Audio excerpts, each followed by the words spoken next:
Exercise 6 में रेखाएं और कोण लाइन एंड एंगल का हमने पहले जो है परिचय उसका जो है इंट्रोडक्शंस हमने कर लिया है पार्ट 1 में।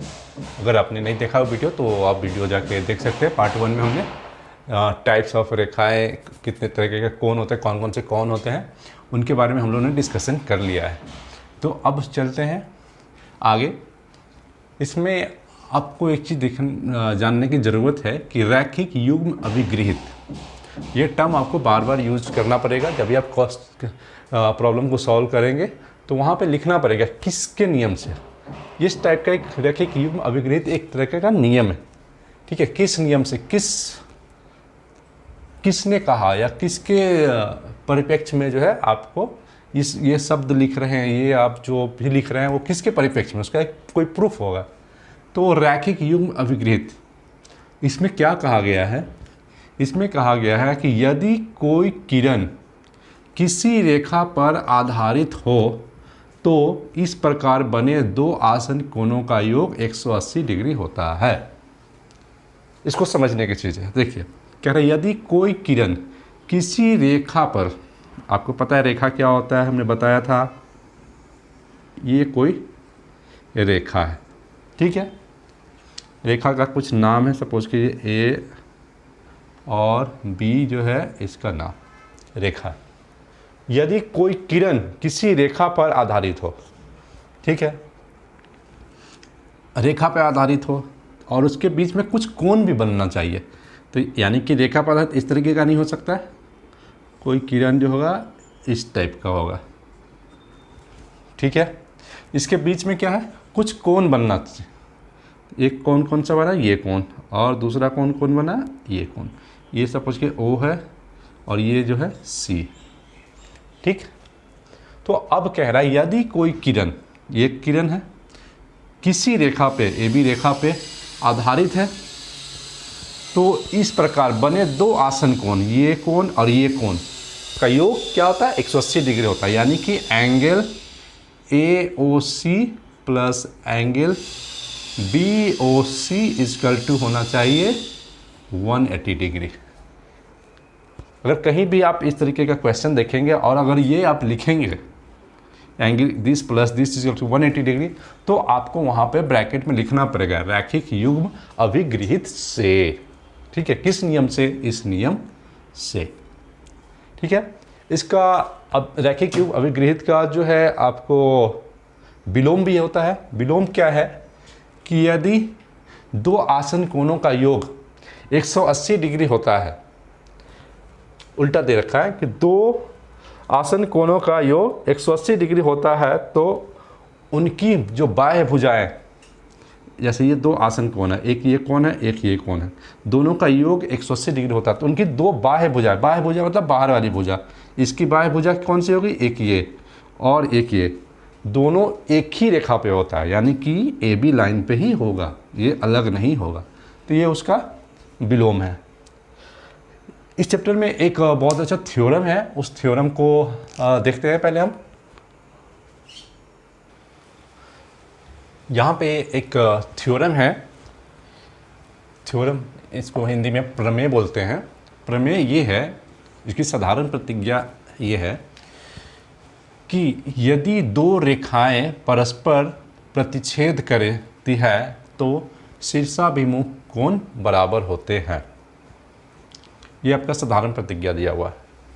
हमने क्या किया, दो रेखाएं AB और CD ले लिया, एक दूसरे को प्रतिच्छेद करती है। ये कहाँ पे कर रहा है, O पे प्रतिच्छेद करती है, तो शीर्षाभिमुख कोण बराबर होता है। तो शीर्षाभिमुख कोण किसको बोलते हैं, सम्मुख कोण, यानी कि आमने सामने के कोण को, यानी ये कोण आमने सामने, ये कोण आमने सामने। तो कह रहा है ये दोनों ये आमने सामने के कोण बराबर होते हैं, इसको सिद्ध करना है। इसमें विशेष प्रतिज्ञा में क्या करते हैं, पहले हम कंस्ट्रक्शन करते हैं, ठीक है। जो काम हम कंस्ट्रक्शन का काम करते हैं उसी को हम विशेष प्रतिज्ञा में लिखते हैं कि माना कि AB और CD जो है रेखा एक दूसरे को वो बिंदु पर काटती है और एंगल AOD और एंगल BOC तथा एंगल AOC और BOD सम्मुख कोण बनाते हैं। ये इसके सम्मुख, ये इसके सम्मुख कोण बनाते हैं। तो सिद्ध क्या करना है, सिद्ध हमें ये करना है कि AOD एंगल, AOD यानी कि ये एंगल BOC, ये एंगल आपस में बराबर होंगे और एंगल AOC एंगल BOD के बराबर होंगे। ये एंगल इसके बराबर, ये एंगल के बराबर होंगे। ये हमको सिद्ध करना है, ठीक है। तो चलिए इसको सबसे पहले हम सिद्ध कैसे करेंगे। ऊपर हम इरेज कर दे रहे हैं।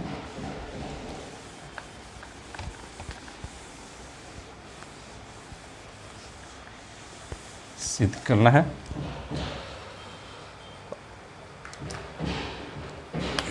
अब क्या है, यहाँ पर देखिए रेखा AB जो है, रेखा CD को कहाँ पे काटता है, इसको लिखेंगे उत्पत्ति, लिखते हैं उत्पत्ति, ठीक है, जो सिद्ध करने का। रेखा AB रेखा CD को O बिंदु पर काटता है, ठीक है। AB रेखा जो है, AB रेखा को CD रेखा काटता है, CD रेखा काटता है। तो CD को पूरा हम CD ना लेके हम सिर्फ OD ले लेते हैं। रेखा AB रेखा OD को O बिंदु पर काटता नहीं, या O बिंदु पर क्या करता है, मिलती है। अगर OD है तो मिलेगा, बिंदु पर काटता नहीं। चलिए इसको मिलती है, ठीक है। तो क्या हो सकता है, इसलिए angle AOD plus angle BOD equal to कितना हो जाना चाहिए, 180 डिग्री। किससे, रैखिक युग्म अभिगृहित, जो अभी हमने थोड़ी देर पहले गृहित से, रैखिक युग्म अभिगृहित जो हमने बताया था उससे ये क्या होगा, हमारा 180 डिग्री का बनेगा, ठीक है। अब रेखा इसको हम 1 मान लेते हैं, ठीक है। रेखा CD जो है क्या करेगा, रेखा CD पर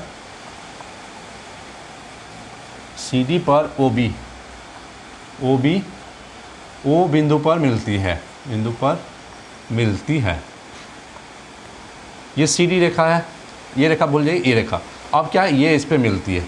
अब इस लाइन की बात करें तो इस लाइन में क्या लिख सकते हैं, angle BOC plus angle BOD equal to 180 degree, equation 2 किससे, रैखिक युग्म अभिगृहित, ठीक है।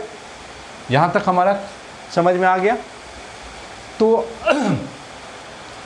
अब हम देखते हैं क्या, तो यहाँ पे क्या देखिए, ये दोनों एंगल का जो ऐड करेंगे तो कितना होगा, 180 डिग्री, और ये दोनों एंगल को भी ऐड करने पे कितना होगा, 180 डिग्री। तो यानी कि ये एंगल के क्या होगा, इक्वल होगा।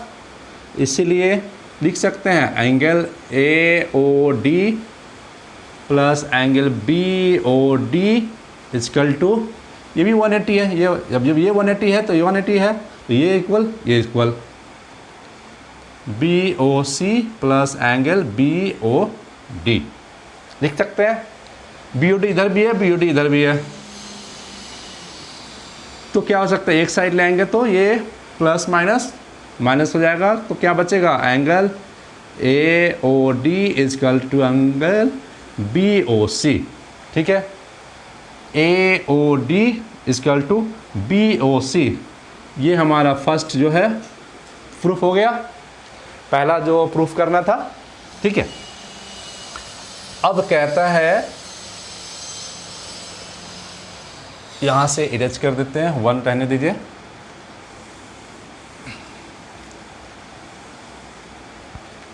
अब रेखा CD पे OB तो मिल गया, तो अब OA ओ ए पे बात करें, ओ ए अपनी क्या करती है, ओ बिंदु पर मिलती है, तो इसको क्या लिख सकते हैं, angle A O C plus angle A O C plus angle A O D is equal to 180 degree.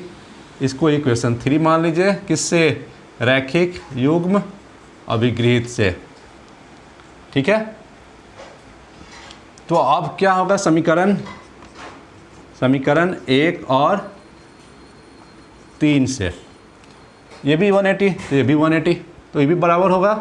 तो angle A O D plus angle B O D is equal to angle A O C plus angle A O D equal to के दोनों side में क्या है, A O D plus sign में है तो दोनों चला जाएगा, माइनस हो जाएगा, तो इसलिए एंगल क्या बचेगा, B O D is equal to angle A O सी।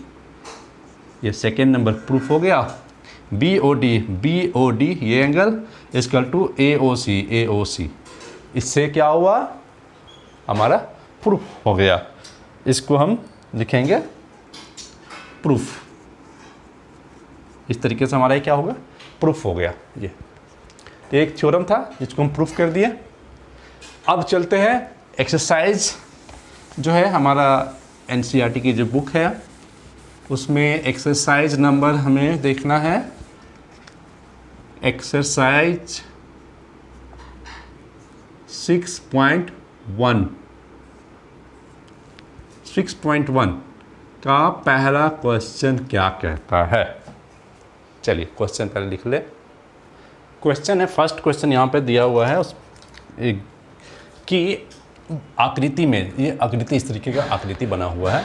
आकृति में दो सरल रेखाएं हैं, ए बी और सी डी, दो सरल रेखाएं हैं। बिंदु ओ पर प्रतिच्छेद करती है, बिंदु ओ पर कट रही है। यदि B D O angle B O D, ठीक है, लिखा गया यहाँ पे एंगल जो है बी ओ डी है, बी ओ डी ये कितना है, ये है 40 डिग्री। एवं एंगल ए ओ सी ये angle plus angle B O E ये एंगल, ठीक है, ये दोनों का प्लस कितना है, 70 डिग्री है। ये दोनों का प्लस 70 डिग्री है, दिया हुआ है। तो हमें क्या निकालना है, एंगल बी ओ ई ये एंगल निकालना है, ठीक है, ये एंगल निकालना है। और प्रतिवर्ती ऑफ सी ओ ई का प्रतिवर्ती कोण निकालना है, ठीक है। तो सबसे पहले हम इस कोण की बात करते हैं।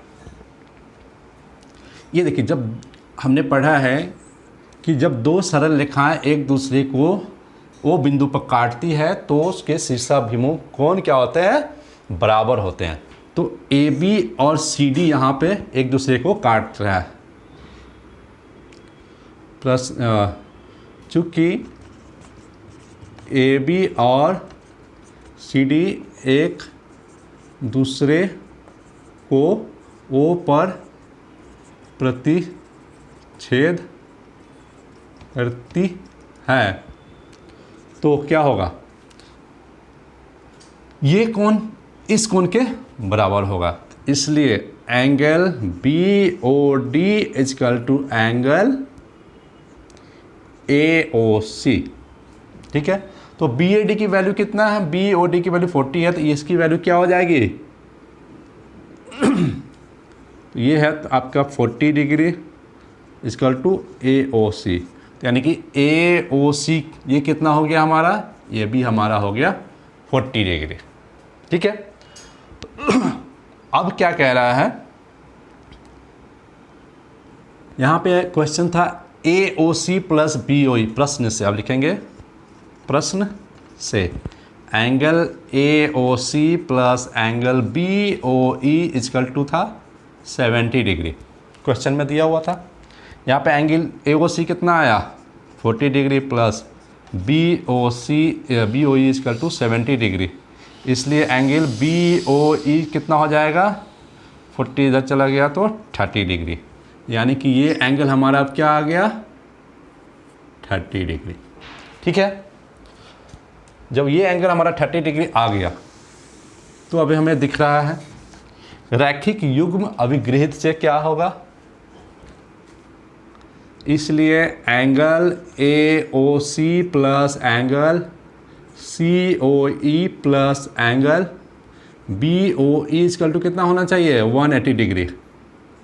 ठीक है, ए ओ सी कितना है 40, सी ओ ई नहीं दिया हुआ है, सी ओ ई नहीं दिया है, प्लस बी ओ ई कितना आ गया था 30, और ये कितना है 180, इसलिए angle C O E equal to कितना हो जाएगा, ये 70 110 डिग्री। ठीक है, देखिए क्वेश्चन क्या पूछ रहा है, एंगल प्रतिवर्ती सी ओ ई, इसलिए प्रतिवर्ती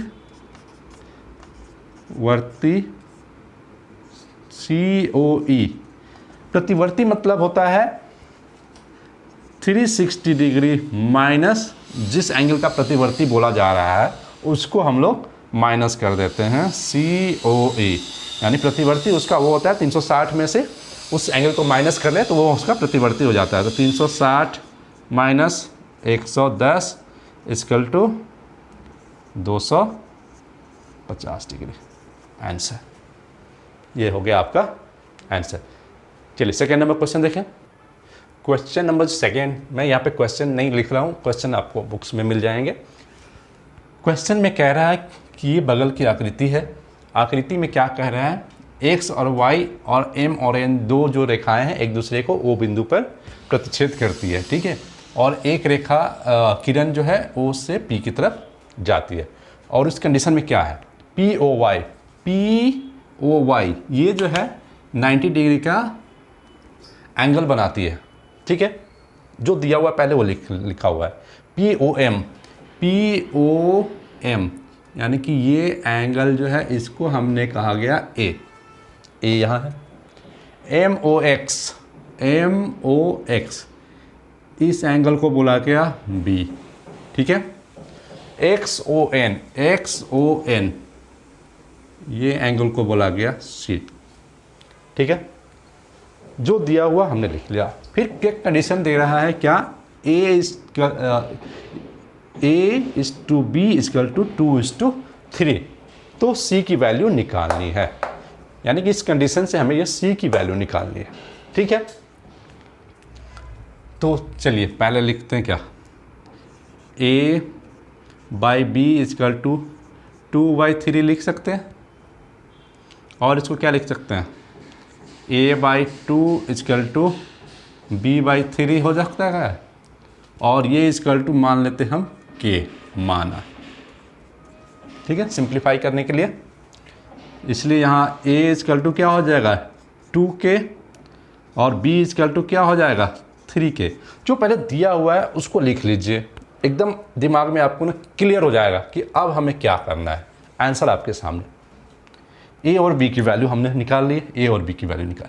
जब ये 90 है तो ये एंगल दोनों क्या होगा, a और प्लस b क्या होगा,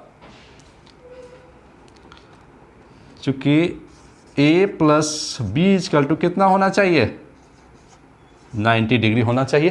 क्यों होना चाहिए, रैखिक युग्म अभिगृहित से ये हमारा 90 है तो ये भी हमारा क्या होगा, यहाँ लिखेंगे रैखिक युग्म अभिगृहित से। ठीक है, अब यहाँ पे पुट कर दीजिए a और b का मान। a की वैल्यू क्या है 2k, b की value 3k equal to 90, 5k equal to 90, इसलिए k की वैल्यू क्या हो जाएगी 18। k की वैल्यू निकल गई, जब k की वैल्यू निकल गई इसलिए a इजकल टू क्या हो जाएगा, a इजकल टू 2k है, तो 2k मतलब यानी कि 36 डिग्री, और b कितना है 18 3 54 डिग्री। ठीक है, ये आ गया, ये आ गया। अब हमें ये निकालना है, इसको इरेज कर ले, चलिए सब इरेज कर देते हैं। यहाँ ए और बी की वैल्यू जब हमें पता चल गया, तो अब क्या देख रहे हैं, ओ एक्स रेखा एम एन को ओ पर स्पर्श करती है, ठीक है। यहाँ पे स्पर्श करती है, तो इसलिए क्या होगा, angle X O M plus angle X O N equal to कितना होना चाहिए, 180 डिग्री। किससे, रैखिक युग्म अभिगृहित से, ठीक है। एक्स ओ एम कितना है, B plus angle X O N equal to 180 degree. X O N की वैल्यू भी तो दिया हुआ है, कितना, सी। अब क्या है, बी की वैल्यू कितना है, 54 plus C equal to 180 degree, इसलिए सी इजकल टू 180 माइनस 54 कितना हो जाएगा, 6, 17 में से 5 गया 126 डिग्री। यह हो गया हमारा आंसर। चलिए क्वेश्चन नंबर 3 देखें। यहाँ पे क्वेश्चंस में कह रहा था कि बगल की आकृति है, इस आकृति में एस टी जो है एक सरल रेखा है, इसके ऊपर दो किरण इस तरीके से है कि एंगल पी क्यू आर ये वाला एंगल अंदर वाला equal to Q R P ये एंगल क्या है, इक्वल है। अंदर के दोनों एंगल क्या है, इक्वल है। तो सिद्ध करना है आपको एंगल पी क्यू एस ये बाहर वाला, पी आर टी ये, यानी कि ये एंगल के क्या होने चाहिए, बराबर होने चाहिए, ठीक है। ये सिद्ध करना है। अंदर वाला हमें दिया हुआ कि अंदर वाला इक्वल है, तो बाहर वाले भी इक्वल होंगे, ये सिद्ध करना है, ठीक है। यहाँ पे पहले लिखेंगे पी क्यू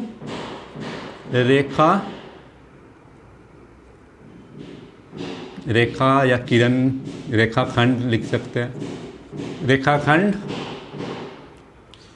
रेखा एस टी पर क्यू बिंदु पर मिलती है, ठीक है। तो इससे क्या हो जाएगा, angle P Q S plus angle P Q R equal to कितना होगा, 180 डिग्री, 1 किससे, रैखिक युग्म अभिगृहित से। ये एंगल कितना होना चाहिए, 180 डिग्री। फिर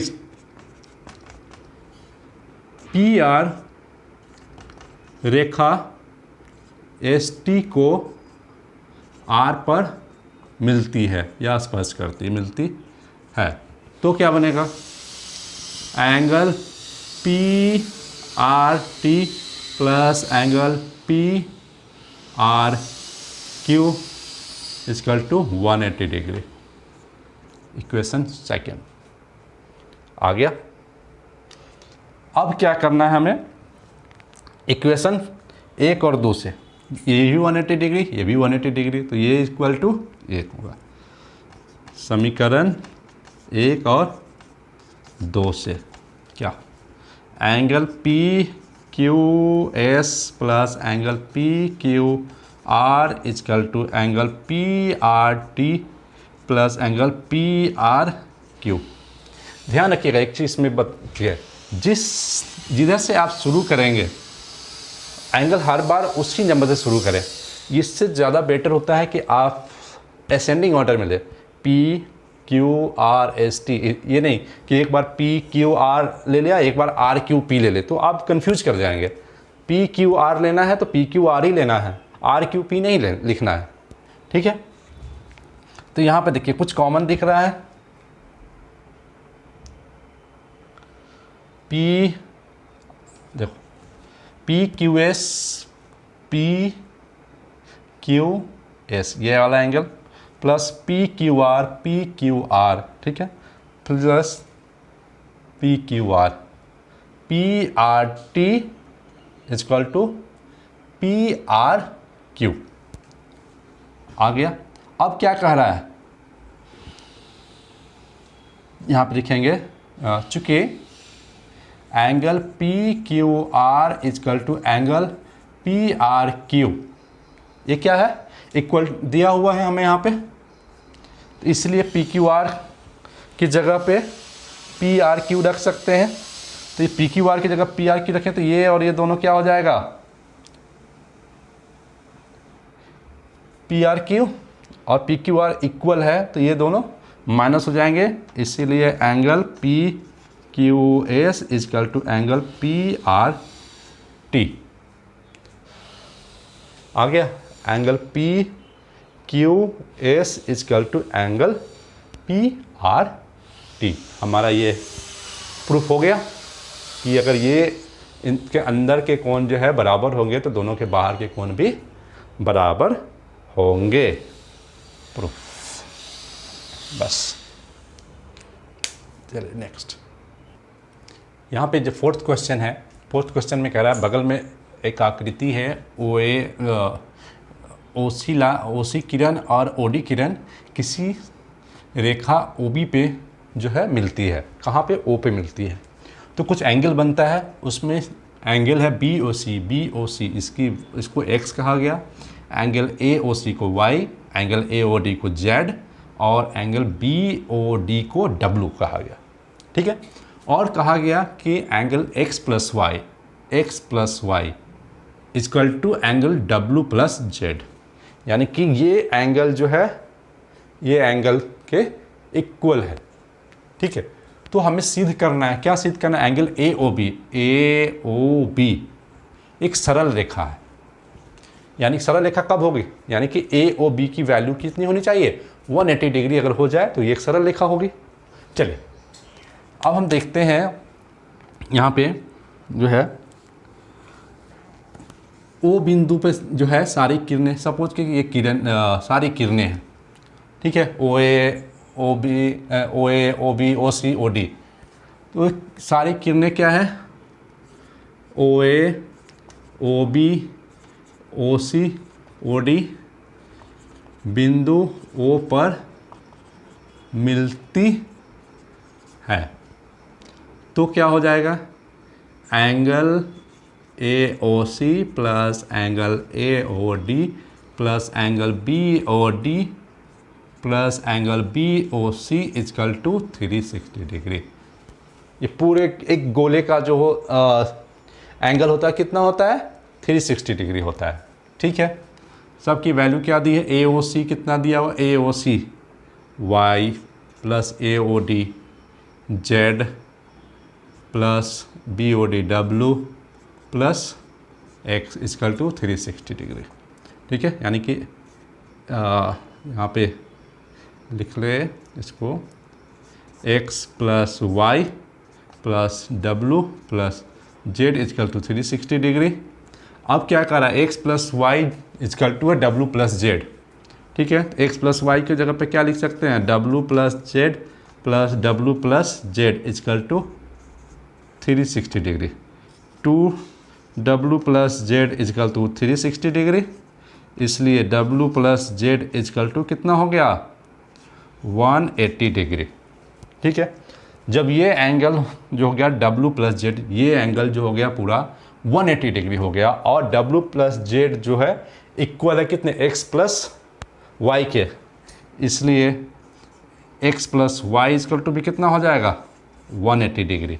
तो यानी कि जब ये एंगल प्लस ये एंगल 180 डिग्री हो गया, यानी कि angle A O B is equal to कितना हो गया, 180 डिग्री।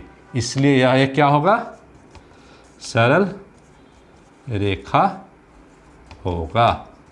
प्रूफ है ना, आसान, कुछ समझने में दिक्कत जी नहीं।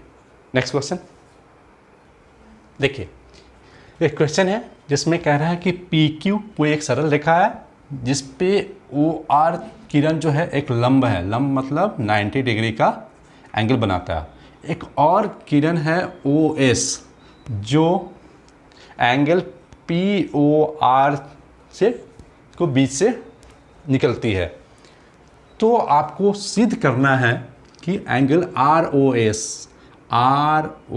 एस ये एंगल सिद्ध करना equal to half of angle Q O S ये वाला एंगल, ये angle minus angle P O S ये वाला एंगल का हाफ होता है। ठीक है, यहाँ पर लिखेंगे प्रश्न से ओ आर लंब है, इस तरीके से लिखने का मतलब होता है कि परपेंडिकुलर लंब है किस पे, पी क्यू पर। तो एंगल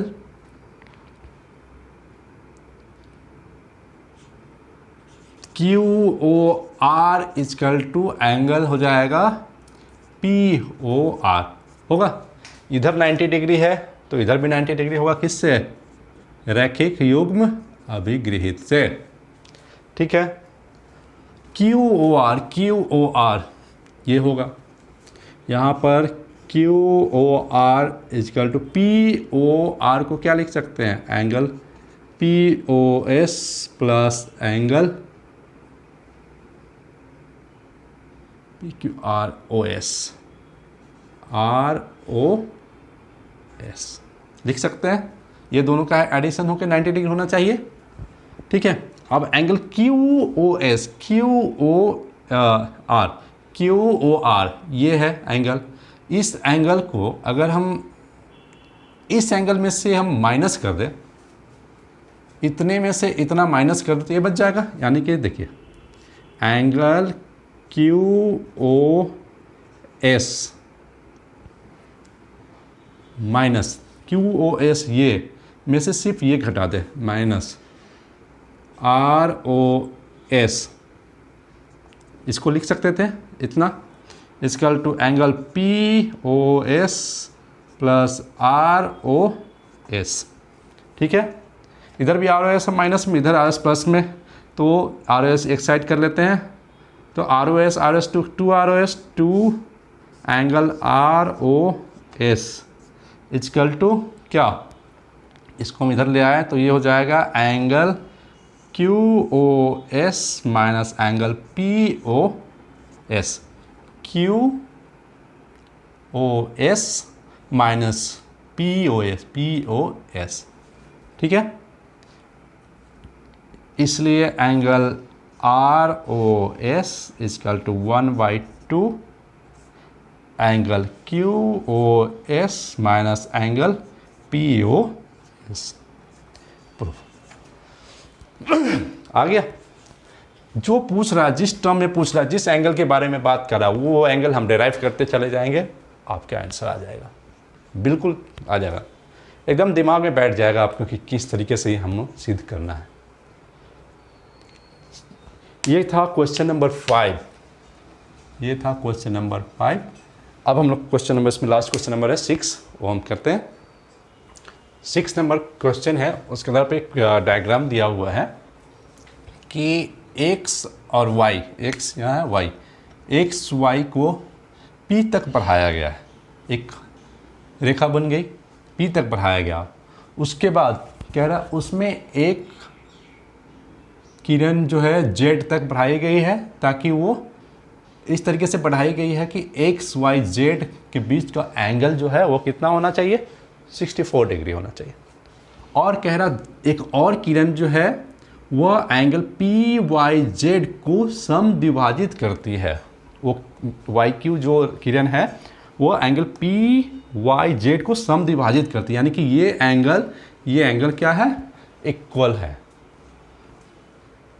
तो यहाँ पे पूछ रहा है angle X Y Q, angle X Y Q, ये एंगल का मान पूछ रहा है। ठीक है, और प्रतिवर्ती of Q Y P, Q Y P प्रतिवर्ती पता है क्या होता है, 360 में से जो कौन का बात कर रहा है उसको हम घटा देते हैं, तो यानी कि 360 माइनस ये। ठीक है, तो सबसे पहले जो प्रश्न से दिया हुआ है, प्रश्न से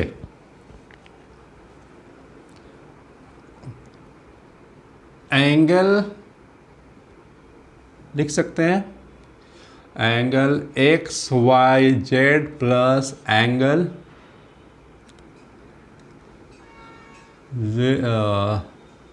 Q Y Z plus angle P Y Q equal to कितना होना चाहिए 180 डिग्री। संरेख है या रैखिक युग्म अभिगृहित से कह सकते हैं इसको। तो क्या होगा 180 डिग्री होता है। चलिए एक्स वाई जेड की वैल्यू कितना दिया हुआ 64 प्लस क्यू वाई जेड